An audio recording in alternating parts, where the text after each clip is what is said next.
La lectura está en Segunda de Reyes 4, 8 al 17. Y dice el versículo 8 lo siguiente.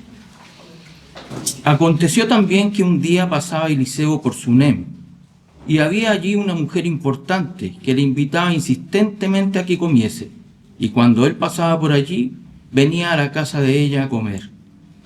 Y ella dijo a su marido: he aquí, ahora yo entiendo que este que siempre pasa por nuestra casa es varón santo de Dios. Yo te ruego que hagamos un pequeño aposento de paredes y pongamos allí cama, mesa, silla y candelero, para que cuando él viniera a nosotros, se quede en él. Y aconteció que un día vino él por allí, y se quedó en aquel aposento, y allí durmió. Entonces dijo a Giezi su criado: llama a esta sunamita. Y cuando la llamó, vino ella delante de él. Dijo él entonces a Giezi: dile, he aquí, tú has estado solícita por nosotros con todo este esmero. ¿Qué quieres que haga por ti? ¿Necesitas que hable por ti al rey o al general del ejército? Y ella respondió: yo habito en medio de mi pueblo. Y él le dijo: ¿qué pues haremos por ella? Y Giezi respondió: he aquí que ella no tiene hijo y su marido es viejo. Dijo entonces: llámala. Y él la llamó, y ella se paró a la puerta. Y él le dijo: el año que viene, por este tiempo, abrazarás un hijo. Y ella dijo: no, señor mío, varón de Dios, no hagas burla de tu sierva. Mas la mujer concibió y dio a luz un hijo el año siguiente, en el tiempo que Eliseo le había dicho. Gracias, hermano Juan Carlos, por esta preciosa lectura. Y a decir verdad, en el día de hoy deberíamos reflexionar en algunos de los grandes temas de Primera Crónicas, como hemos ido avanzando y tratando de llevar más o menos la par con los que están leyendo la Biblia en un año. Pero es el Día de la Madre, con lo cual también exaltamos el rol de la mujer devota y temerosa a Dios. Por lo anterior, no avanzaremos en cuanto a libros y nos quedaremos un poquito frenados en Segunda de Reyes, pues hay un personaje ideal para nuestro propósito de hoy: honrar a nuestras madres y con ello honrar a Dios. El libro de Segunda de Reyes nos habla mucho, pero mucho de una mujer, porque después volvemos a escuchar de ellas en el capítulo 8 de Segunda de Reyes, incluso, de una aldea, la aldea de Sunem, por lo cual se llama la Sunamita. Este poblado se encuentra al sur-oeste del mar de Galilea y en un territorio que pertenece a la tribu de Isaacar. En él vivía nuestro personaje de hoy, una mujer descrita como importante, caracterizada por su fe, su constancia, su empeño en servir al Señor. Se trata de una dama que fue de apoyo para Eliseo, el gran, gigantesco profeta Eliseo, y con ello para todos los que él ministraba. Si yo ayudo al profeta, estoy ayudando también indirectamente a todos aquellos a los cuales él llegaba. Un hombre con mucha actividad, un hombre que en un momento estaba hablando con el rey, en otro momento estaba hablando con el general del ejército de Israel, y en otro momento estaba hablando con la persona más humilde del pueblo, en otro momento estaba hablando, bueno, iba de aquí para allá y con una actividad tremenda. Con anterioridad, en el libro de Primera de Reyes, y no en este, encontramos a otra sunamita, la cual se llamó Abisag, esa mujer que sirvió a David en el ocaso de su vida, en el ocaso de sus días. Y su nombre lo encontramos varias veces, Abisag, Abisag. Sin embargo, es llamativo que de esta mujer que asistió a Eliseo no tenemos el nombre. Es posible que esto haya sido a propósito para que sea más representativa aún de lo que es una buena sierva del Señor. Es una representación. No que no sea histórica, por supuesto que es un personaje histórico, un personaje real, pero al mismo tiempo es representativa de las siervas del Señor, de todas las mujeres virtuosas, de que están mencionadas en Proverbio 31. Más que una mujer puntual, una mujer tipo, un ejemplo de mujer virtuosa. Por otra parte, creo ver aquí una referencia a la pequeña aldea de Sunem. ¿Quién habla de la aldea de Sunem? Ay. Salvo por las sunamitas, ellas son las que lo hicieron famoso. Abisac, por una parte, y hay otra sunamita que se menciona en otro libro, pero que no vamos a entrar en detalles ahora, está en Cantar de los Cantares. El tema es que el Señor hizo grande esta aldea y quedó en las Escrituras gracias a sus grandes mujeres, Y fíjate que creo que también aquí hay una referencia a lo que el Señor hace con las cosas pequeñas. Y de hecho, anterior a este caso, vemos cómo Eliseo ayuda a una mujer con algo muy pequeño. Ella tenía una vasija de aceite, esta no es la sunamita, es otra mujer. Y el Señor, a través de un milagro, transforma este aceite en una cantidad muy grande, con lo cual ella puede pagar todas sus deudas y salir de grandes problemas. Bien, cómo el Señor con lo poco puede hacer mucho. Y es así que hay muchas aldeas interesantes en la Biblia. Belén, pequeña aldea, nace Cristo allí. Es la ciudad de David. Tenemos otras pequeñas aldeas. Nazaret es una aldeíta perdida en las montañas, como Sunem. Naín, cuando el Señor resucita al hijo de la vida, tan una aldeita chiquitita, y cómo por la intervención del Señor se transforman en grandes, y las mencionamos hasta el día de hoy, en los púlpitos y en cuantas partes. Aldeas pequeñas, pero engrandecidas por el toque del Señor. No puedo dejar de ver esto aquí porque lo encuentro muy interesante. Una lección de cómo Dios hace grande a lugares y a personas muy pequeñas entre los hombres. ¿Quién era más pequeño que David cuando fue ungido?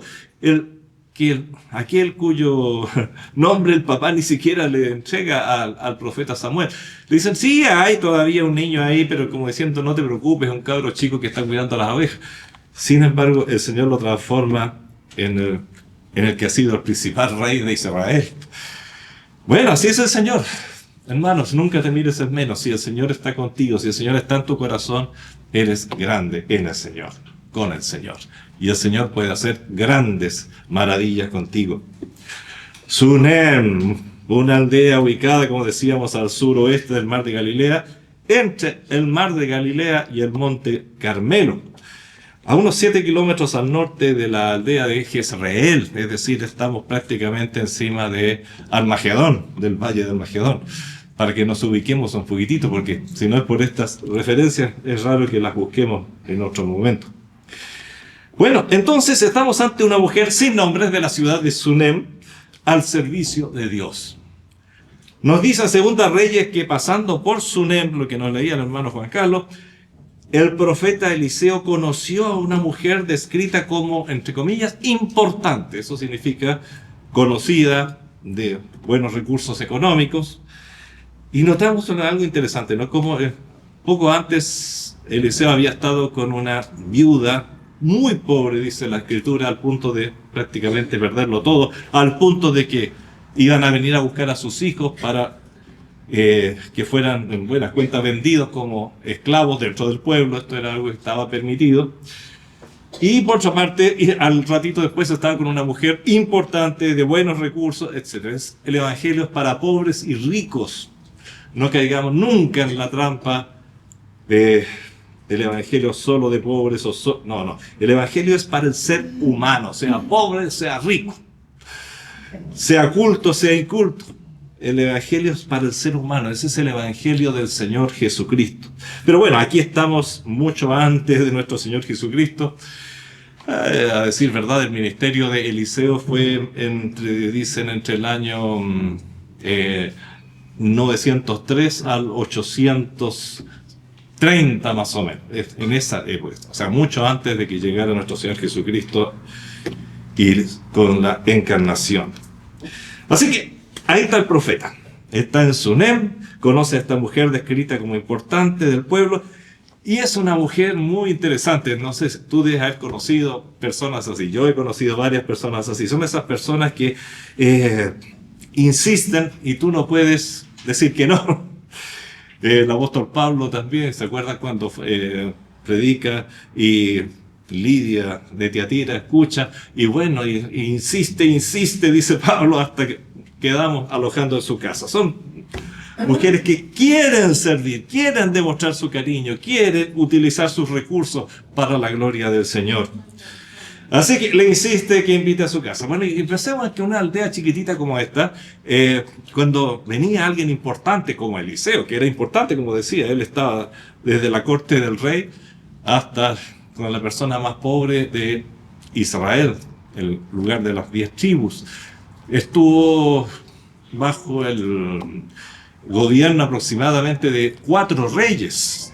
4 reyes, es un ministerio amplio. Entonces, imagínense, ¿cómo correría la voz? Está Eliseo en el pueblo, mire, viene Eliseo. Incluso a veces los pueblerinos, y lo vemos en otros casos, se asustaban mucho. Vendrá a castigarnos, vendrá a decir algo terrible. Pero en el caso de Eliseo parece que también era muy querido. Bueno, el profeta aprueba la santidad y fe de la mujer, porque si no fuese así no hubiese pasado a su casa. Y fue así como se nos dice que cuando pasaba, o sea, se hizo ya esto algo habitual después. Cada vez que pasaba por Sunem, pasaba a la casa de ella a comer. Era visita acostumbrada. Eliseo y sus sirvientes se convirtieron en lo que podríamos llamar huéspedes frecuentes de esta dama. ¿Por qué? Porque era una casa digna, eso es interesante. Era una casa digna. La tsunamita dice, quiero llegar todavía un poco más lejos. Así que estando ya ella convencida también, porque eso es lo interesante, no solo Eliseo se convence de que es una mujer digna de alojar en su casa, de estar en su casa, de comer en su casa, sino que también la mujer lo examina a él y descubre que es realmente un profeta de Dios, porque hay muchos profetas falsos. Pero ella también termina convenciéndose totalmente de que es un profeta de Dios y da un paso más en su servicio, buscando el confort de Eliseo. Y rogó a su marido que le hiciera una pieza para él, para que cuando Eliseo pasara por el pueblo, contara con una habitación estable. Dice que era de muros, es decir, no era una tienda solamente en el techo, era algo estable, una pieza estable. Una pieza equipada con cama, mesa, silla y candeleros, con todas las de la ley. Aquí hago un paréntesis, ¿no? Tenemos en este hecho un rico mensaje, a decir verdad, pues en cada uno de estos muebles se encuentra un símbolo, una metáfora, aparte de ser reales, vuelvo a decir, estos son elementos que estuvieron allí, pero también simbolizan cosas espirituales. Pero no me voy a tentar hoy día a hablar de esto porque es otro nuestro tema. Vemos que Eliseo bendijo a la casa usando esta habitación. Qué cómodo, ¿no? Porque imagínate, después de comer, seguramente buscaba dónde alojar con su siervo. Pero ahora ya tenía una habitación permanente en Sunem. En todo lo visto vemos un espíritu sincero de servicio y amor a Dios. Recordemos que el respeto de esta mujer por Eliseo venía del reconocimiento de que era un verdadero siervo de Dios. Su relación con Eliseo y la búsqueda de su bienestar se basaba en el amor a Dios y el deseo de servir que ambos tenían. Ella tenía un deseo ferviente de servir al Señor. Eliseo, por supuesto, su vida era servicio al Señor. Así suceden las cosas. Bueno, vemos que Eliseo estaba conforme. Eliseo estaba contento y decide premiar a la mujer. Y es así como en el versículo 13 se leía: dijo él entonces a Giezi, dile, he aquí tú has estado solícita por nosotros con todo este esmero. Es decir, te has preocupado tanto de nosotros. ¿Qué quieres que haga por ti? ¿Necesitas que hable por ti al rey? Ahí vemos a dónde llegaba nuestro profeta. ¿O al general del ejército?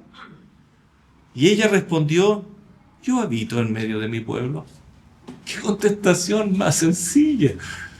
Pero lo dijo todo con eso.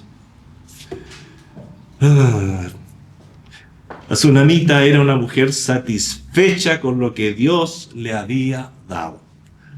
Lo que le está diciendo aquí en buenas cuentas, profeta Eliseo, yo estoy conforme con lo que tengo. Yo habito en medio de mi pueblo, no necesito favores del rey, ni necesito favores del general, no necesito cargos, no necesito títulos. Soy un ciudadano más de mi pequeño pueblo y estoy contento, contenta, feliz con eso. Oye, qué rico es ver una persona contenta con lo que tiene. Me encanta esta contestación. Una persona contenta con lo que tiene. Es notorio que todo su amor a Dios, todo su servicio al Señor no estaba subordinado a la ambición o a un afán de prosperidad material. Si yo hago esto, entonces el Señor me va a dar. Como es la base del Evangelio de la prosperidad. Nada que ver. No, aquí no había ambición. No había un servicio subordinado a lo que Dios pudiera dar. Yo te doy, pero Señor, dame, por favor. Era un servicio espontáneo que nacía del corazón, sin pedir nada a cambio. Es un precioso ejemplo de cómo deberíamos ser todos los cristianos. Contentos con lo que Dios nos ha dado. Bueno, sin embargo, le quedó dando la vuelta esto al profeta en la cabeza, ¿no? Y sabes tú, el Señor honra a los que lo honran, como dice en 1 Samuel 2:30. Porque yo honraré a los que me honran y los que me desprecian serán tenidos en poco. El Señor Jesucristo también muchos años después dijo, y cualquiera que os diere un vaso de agua en mi nombre, porque sois de Cristo, de cierto os digo que no perderá su recompensa. Servir a un siervo del Señor tiene recompensa. En este caso, la mujer había dado más que un vaso de agua a Eliseo, motivada por el servicio que Eliseo daba a Dios. Eliseo, aun cuando debió quedar maravillado, estoy seguro que sí, por la sencillez y conformidad de la mujer, también quedó preocupado por ella, sintiendo lo que podríamos llamar un peso de gratitud. No, porque tengo que agradecerle de alguna manera. No es que no me quedo satisfecho con la respuesta. Es bonita, preciosa la respuesta, qué linda, pero algo tengo que darle a esta mujer. Continuó preguntándose en presencia de su siervo, ¿qué pues haremos por ella? Dice el 14. A lo que Giezi contestó, mira, he aquí que ella no tiene hijo y su marido es viejo. Recordemos que estamos en una cultura y en un tiempo en el que no tener hijos era tenido como afrenta, una vergüenza entre el pueblo, incluso se podía pensar que la persona era despreciada por Dios. Entonces Eliseo, me imagino internamente, debió de haber pensado, Giezi, ya sé lo que debo hacer, ya sé lo que debo hacer. Manda a llamar a la tsunamita y le dice, ya no le pregunta nada, simplemente le dice, el año que viene, por este tiempo, abrazarás un hijo. ¡Oh! Es tan impactante lo que le dice que en el versículo 16, ella dijo, no, Señor mío, varón de Dios, no hagas burla de tu siervo. Tenía fe, pero como dicen, no va tanto. Yo sé que el Señor lo puede hacer, pero te estás burlando de tu siervo, esto no ha sido visto. ¿Cómo es posible? Sin embargo, el 17 dice, más la mujer concibió y dio a luz un hijo al año siguiente en el tiempo que Eliseo le había dicho. Es así como el Señor realiza uno de los milagros de procreación fuera de la edad. Tenemos varios casos de procreación en situaciones muy distintas, difíciles, sí. Por ejemplo, Sara, la esposa de Abraham, tampoco podía tener hijos y estaban completamente fuera de edad. Y aparece esa frase, ¿no es cierto? Para el Señor no hay nada imposible. Rebeca, la esposa de Isaac, también resultó que era estéril, no podía tener hijos. Ana, la esposa de Elcana, madre de Samuel, también. Elizabeth, la esposa de Zacarías, madre de Juan el Bautista, y también eran avanzados en años. Ahora, la Sunamita, esposa de un hombre ya anciano. Tres de estos casos que he mencionado implican a personas mayores, fuera del tiempo de concebir, imposible para que humanamente eso se diera, pero para Dios no hay nada imposible. Al menos 2 veces en las Escrituras está así dicho con relación a la procreación. No hay nada imposible. Yo puedo hacer lo que ustedes no pueden. Lo que ya no esperan, yo puedo hacer que lo esperen. Con esto el Señor bendice y manifiesta que Él es el Señor de la vida, para quien no hay nada imposible. Es así como el Señor quita la afrenta de esta mujer y le da una inmensa alegría, le da un hijo. Pero hay mucho más todavía en relación a esta mujer, porque no la hemos visto todavía en situaciones de prueba, y más adelante la vemos en una situación de prueba.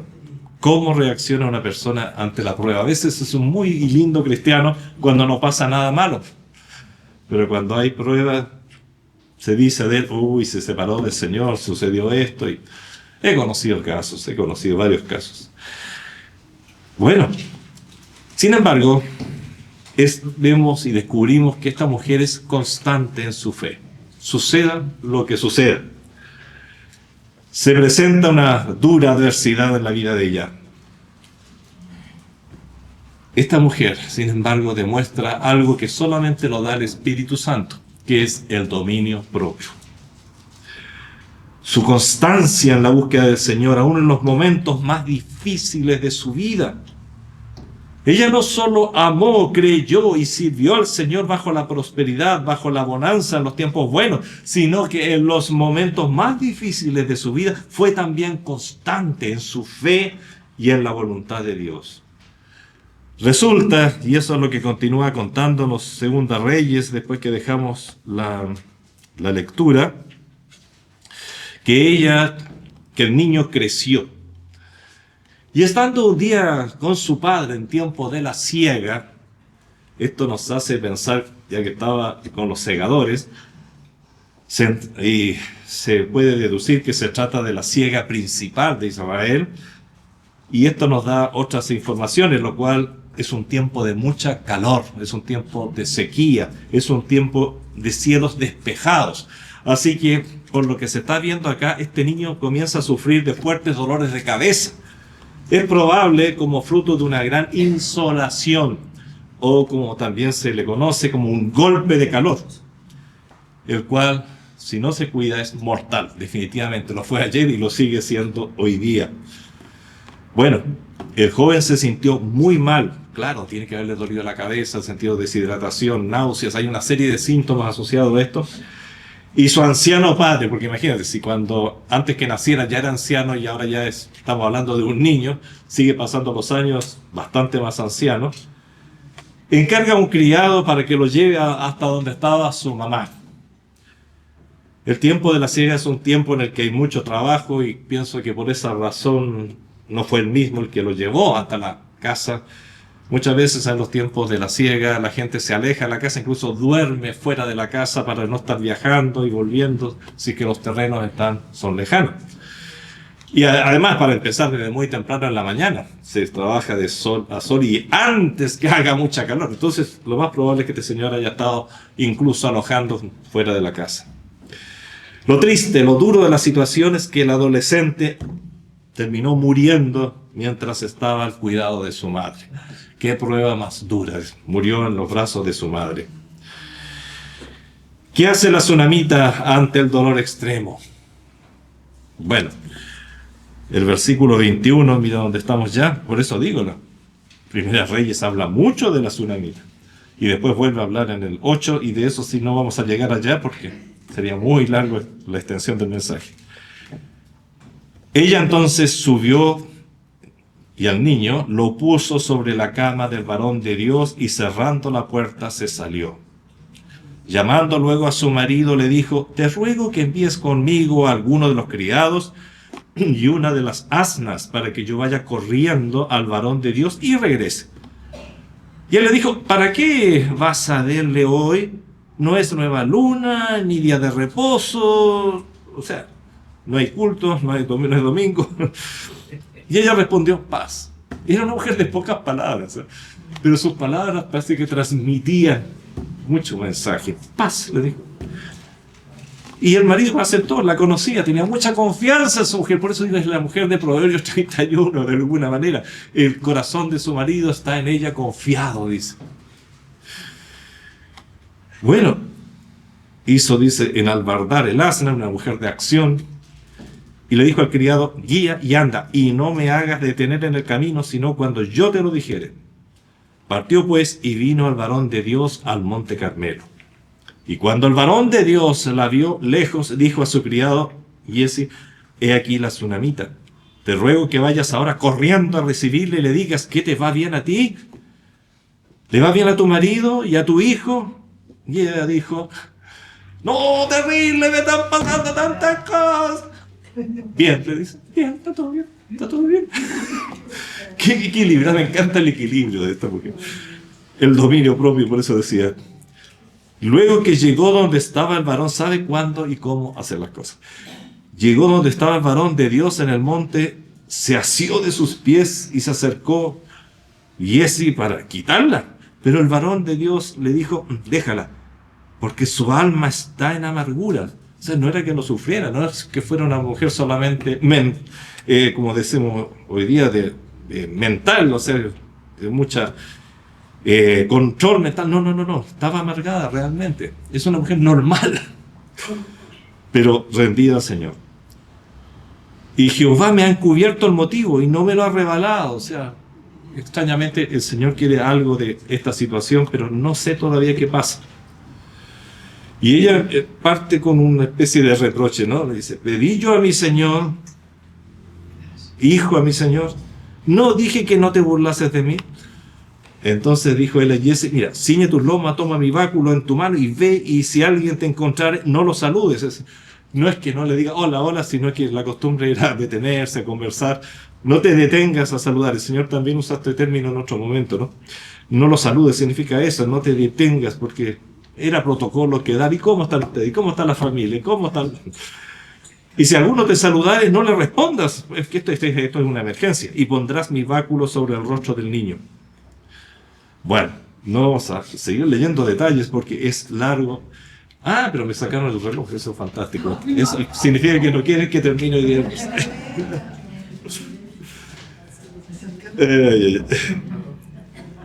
Esta mujer es una mujer de fe. Es una mujer con un gran dominio propio, como lo llamamos, pero realmente es el dominio del Espíritu. Es el dominio que tiene una persona que ha sido trabajado por el Espíritu Santo.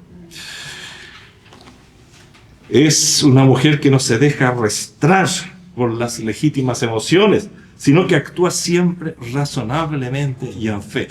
No que no le duele igual que a los demás, pero tiene una esperanza grande. ¿Qué hace? Repasemos un poquito. Deja al hijo muerto en buen lugar. No se desespera y sale corriendo, sino que planifica todo. Me encanta esta mujer. Lo primero es lo primero. El hijo ha muerto, el hijo debe ser dejado en un lugar apropiado.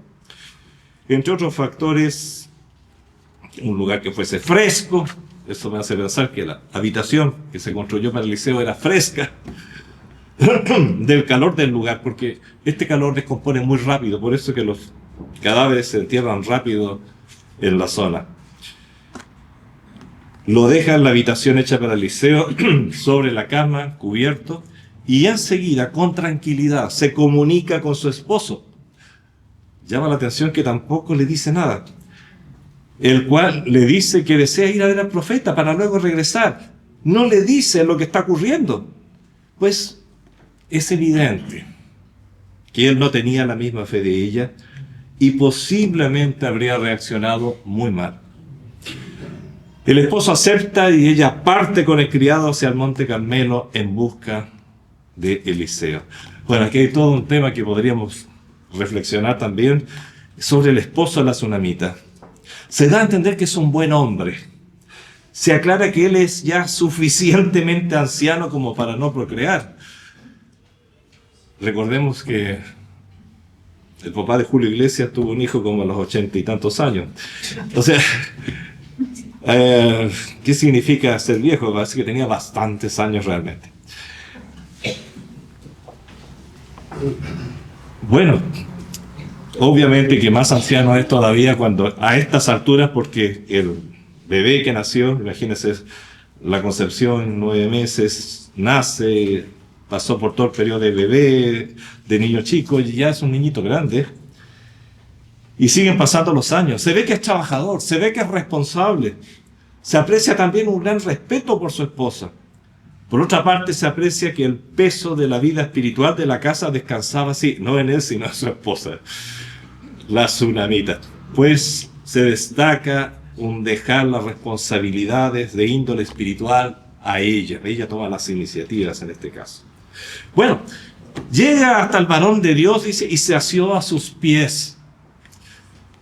Más que los pies de Eliseo, se asió a los pies de Dios. Obviamente que había un hombre allí, pero era el representante del Señor, y ese hombre valía lo que valía porque estaba en contacto, en comunión con el Señor. Eliseo reacciona de inmediato y envía a su siervo con un báculo pensando que sería suficiente como para que realizase el milagro. Luego parte Eliseo siguiendo a la mujer al hogar de ella. Eliseo, luego de orar, realiza algunas acciones sobre el joven. Notemos, si lo leyéramos en detalle, que la gloria y el milagro es llevado por Dios primeramente, y antes que nada él ora, no dice aquí vengo yo, voy a hacer el milagro, joven levántate y hace todo un show. No. Primeramente él se despoja de su ego, de todo eso, y dice, Señor, no conocemos la oración, pero deja clara la escritura que primero ora al Señor, se contacta con el Señor. La gloria y el milagro sería llevado por Dios, no por él. Eliseo es solo un instrumento en sus manos. Eliseo actúa solo después de orar. El niño resucita. Vamos a ir terminando un poco más rápido. La resurrección del niño implicó varias etapas complejas de explicar. Cada una tiene un simbolismo complejo, no fácil de comprender. No obstante, se aprecia en todo el detalle una identificación de las acciones de Eliseo con lo que hizo Cristo por nosotros en la cruz. Cristo llevó nuestros pecados identificándose con nosotros. En Romanos 6 dice, sabiendo esto, que nuestro viejo hombre fue crucificado juntamente con él. Es como si Eliseo estuviese en la posición de Cristo sobre el chico, llevando, identificándose con él. Bueno, es un tema interesante y que daría lugar para otro análisis en otro momento. Otro ejemplo de un tipo de resurrección similar o parecido, lo vemos en la resurrección de Eutico por el apóstol Pablo en Hechos 20, 7:2, este joven que cayó del tercer piso de una ventana mientras escuchaba a Pablo y lo levantaron muerto. Y también Pablo se echa sobre él, lo cubre completamente, y el muchacho resucita y todos se alegran tremendamente. Bueno, Eliseo ahora entrega el niño resucitado en manos de su madre. La fe de la mujer fue recompensada. Se demuestra que sus acciones fueron las correctas. Se demostró que su corazón estaba totalmente sometido a la voluntad de Dios, sabiendo que Dios es omnipotente y que así como ella concibió un hijo en su vejez y la vejez de su esposo, el Señor es el dueño de la vida y podía también darle vida, nueva vida a ese niño que había fallecido. La tsunamita, después de recibir al niño, se echó a sus pies, se inclinó a tierra y después tomó a su hijo. Es interesante la secuencia. Primero se echa a sus pies, a los pies de Eliseo, se inclina a tierra y después, dice la escritura, después, usa la palabra después, tomó a su hijo y salió. Nuevamente debemos entender que más que al hombre, la mujer estaba postrada a los pies del Señor. El Señor de la vida, el Dios omnipotente que había resucitado a su hijo. Se da cuenta que está ante esa presencia magnífica, maravillosa, sublime. Notemos el orden de las acciones, ¿no? Nuevamente. Primero que nada, la gratitud, la gloria, la honra a Dios. Señor, si todo proviene de ti. Después tomó a su hijo y finalmente sale de la habitación para retomar su vida normal. Posiblemente darle de comer al niño, que es algo que muchas veces después de haber resurrecciones se le dice a la gente, denle de comer. Es posible que el marido nunca se haya enterado de esta dramática y milagrosa situación. Es de esas veces que llega del campo y dice, ¿ha pasado algo especial en la casa? No, todo normal. Conociendo cómo es ella, paz. Como le responde, está todo bien. ¿Por qué? Porque el Señor ha estado con nosotros.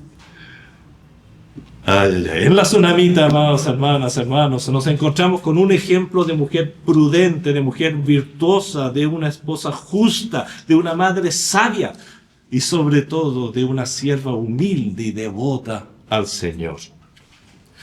Ruego al Señor que otorgue a cada madre que hoy nos ve o nos escucha por podcast, etcétera, o está viéndonos a través de un medio audiovisual, que la fe y el virtuosismo de esta mujer ejemplar que amó a Dios por sobre todas las cosas sea también de ellas, de ustedes. Vale la pena tomar ejemplo de esta mujer. Vale la pena. Porque como dice Proverbios 31:30, no nos dice si esta mujer era hermosa o no era hermosa. De la otra tsunamita sabemos que era muy hermosa, de la otra, o si es que no es la misma, que estuvo ayudando a David, también sabemos que era hermosa. De aquí no sabemos nada de eso, no se preocupa la Biblia. Porque, como dice Proverbios 31, engañosa es la gracia y vana la hermosura. Sí, vana la hermosura de alguna manera pasa. La mujer que teme a Jehová, esa será alabada, como es alabada esta tsunamita. Como espero de Dios que cada hermana que está aquí presente, o escuchando, viendo, sea alabada. Padre Celestial, te damos gracias porque nos das ejemplos, Señor, con situaciones que, oh Señor, parecen tan de la vida diaria a veces, pero Señor, tú las llevas aquí a situaciones extremas y nos ayudas, Señor, a comprender cómo actuar, cuál es tu voluntad, qué debemos hacer, qué es lo que tú apruebas. Aquí hay demasiada información, Señor. Yo te ruego que nos sigas ayudando a disfrutarla, a de alguna manera, Señor, digerirla para que haga mucho bien a nuestras vidas, Señor. Ayúdanos, incluso a los varones, a tomar consejo, a tomar ejemplo en esta mujer tremenda, Señor. Qué hermosa, qué maravillosa. No sabemos si era linda o era fea, pero sí sabemos, Señor, que era una mujer que temía a Jehová y, por lo tanto, merece ser alabada. En el nombre de Jesús. Amén.